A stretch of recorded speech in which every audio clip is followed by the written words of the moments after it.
ରୋଷେଇ ଘର କଣ କରୁଛ ଏଠି? 10 ମିନିଟ୍ ହେଇଗଲା, ମୁଁ କିଛି ବୁଝିପାରୁନି। ଏ ଗାଜର ନିଅ, ଗାଜର ତ ସବୁବେଳେ ଗାଜର ହାଲୁଆ କରୁଛ।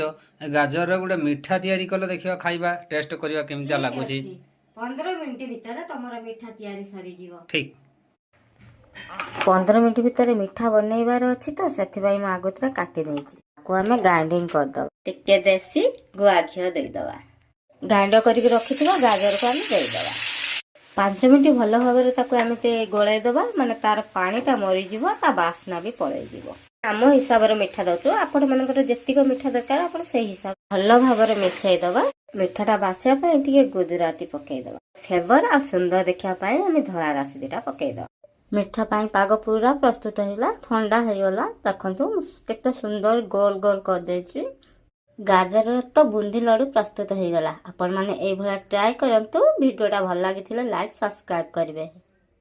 ମୋ ସ୍ୱାମୀ ତ ମୋତେ ଚ୍ୟାଲେଞ୍ଜ ଦେଇଥିଲେ ବୁନ୍ଦି ଲଡୁ ବନେଇବା ପାଇଁ। ଗାଜର ଦେଖନ୍ତୁ କେତେ ସୁନ୍ଦର ହେଇଛି। ତମ ଲଡୁ ନିଅ। ବାহ।